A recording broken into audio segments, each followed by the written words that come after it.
খুলনার চরের হাট আশার আলোর ক্যাফের একটা অন্যতম আকর্ষণীয় জায়গা হচ্ছে এই বটগাছটি। যেন হাজার বছর ধরে এই নৌবাহিনী এলাকার সাক্ষী হয়ে আছে বটগাছটি।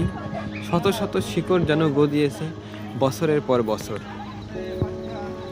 চারিদিকে যেন নিস্তব্ধ এক অন্ধকার রাত, তার মাঝেই গড়ে উঠেছে এই বটগাছটি।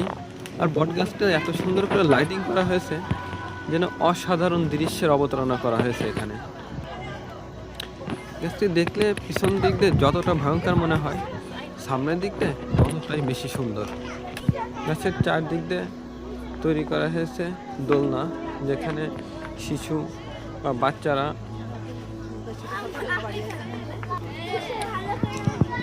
দোল খাচ্ছে। কেউ আবার ক্যামেরা বন্দি করছে তার বাচ্চাদেরকে।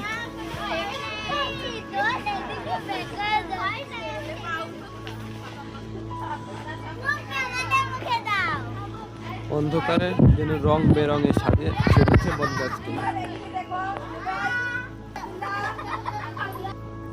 গাছের একটু উপর দিক দেখলেই মনে হয় যেন সবুজের আভা পড়েছে। আমি বটগাছটির ওভারভিউ আপনাদেরকে দেখানোর চেষ্টা করছি। দর্শক দেখতেই থাকুন।